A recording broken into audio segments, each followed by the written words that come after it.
வாங்க சார் வாங்க. ரொம்ப ரொம்ப ஈஸியான விவசாய வேலை உங்களுக்கு. நீங்கள் இன்ஜினியரிங் முடித்தவங்களா, ஏரோநாட்டிக்கல் படித்தவங்களா, கை நிறைய சம்பளம், காட்டில் மேட்டில் வேலை. வாங்க சார் வாங்க. விவசாய வேலை ரொம்ப ரொம்ப ஈஸியான வேலைங்க. இந்த தெரியுது பார்த்தீங்களா காடு, இது மக்காசோளம் பயிர் பண்ணி 3 மாதம் ஆச்சுங்க. போன தை மாதம் பயிர் பண்ணதுங்க.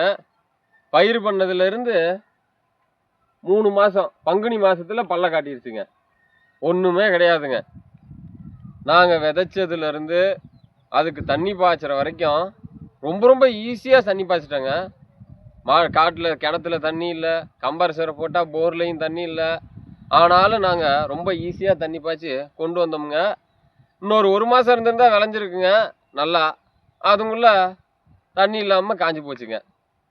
ஆனாலும் நாங்கள் ரொம்ப ஈஸியாக விவசாயம் பண்ணிட்டோங்க. ரொம்ப வருமானம் பண்ணி எடுத்துட்டோங்க. வந்திருந்தா ஒரு 50,000 எடுத்துக்கணுங்க. 10,000 லாபம் வந்துச்சுங்க. 10,000 ரூபா லாபம் வந்துருச்சுங்க. 10,000 நீங்கள் சும்மா நினச்சிக்க கூடாது. 10,000 ரூபா லாபம் வந்துருச்சுங்க. இந்த லாபத்தை வச்சு தாங்க ஒவ்வொரு வேலையாக செஞ்சுக்கிட்டு இருக்கோமுங்க. என் தம்பி இருக்கான் பார்த்தீங்களா, அவங்க காலையில் 6 மணிக்கு எந்திரிச்சு கிரவுண்டுக்கு போவாங்க. 9 மணிக்கு வந்துடுவாங்க. வந்தது அவனுக்கு சுட சுட இட்லி, தோசை, வெங்காய சட்னி இல்லாமல் சாப்பிட மாட்டாங்க. ஆனாலும் அவன் ரொம்ப கஷ்டப்படுறாங்க. நாங்கள் ரொம்ப ஈஸியாக விவசாயம் பண்ணுறோங்க. நீங்கள் விவசாய கடனை தள்ளுபடி பண்ணிடாதீங்க. ஏன்னா நாங்கள் ரொம்ப ஏற்கனவே ரொம்ப லாபத்தில் இருக்கோம் பார்த்தீங்களா. தள்ளுபடியே பண்ணிடாதீங்க. இதுக்கு இன்சூரன்ஸ்லாம் வெக்கங்கட்டு போட்டேங்க. அதுக்கும் பார்த்தீங்கன்னா ஒரு 1000 ரூபா வந்துருச்சுங்க இன்சூரன்ஸுக்கு. அது வந்த பாடும் இல்லை, இது போன பாடும் இல்லைங்க. ஏன்னா நாங்கள் ரொம்ப லாபத்தில் விவசாயம் பண்ணிக்கிட்டு இருக்கோம். நாங்கள் ரொம்ப லாபமாக வாழ்ந்துக்கிட்டு இருக்கோம். கடனை தள்ளுபடி பண்ணிடாதீங்க. ரொம்ப ஈஸியான வேலையை நாங்கள் பார்த்துக்கிட்டு இருக்கோம். தண்ணி பாய்ச்சறதுலேருந்து விவசாயத்தை பயிர் பண்ணி அறுவடை வரைக்கும் நாங்கள் எந்த கஷ்டமுமே படலைங்க. ரொம்ப சுலபமான வேலையை நாங்கள் பார்த்துக்கிட்டு இருக்கோம். இது விவசாய வேலை.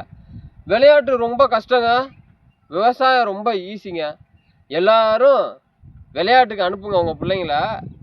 ஏன்னா நாட்டில் 2 லட்சம் பேர்த்துக்கு வருஷத்துக்கு அரசாங்க உத்தியோகம் கொடுக்குறாங்க. நீங்கள் உங்கள் பிள்ளைங்களெல்லாம் விவசாயத்துக்கு அனுப்பாதீங்க, விளையாட்டுக்கே அனுப்புங்க.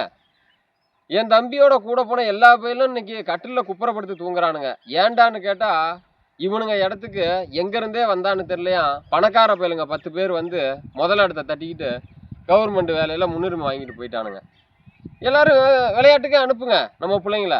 ஏன்னா ஏழை பிள்ளைங்க தானே, போங்க முன்னேறி வந்துடலாம். விவசாயம் ரொம்ப ஈஸிங்க, விளையாட்டு ரொம்ப கஷ்டங்க.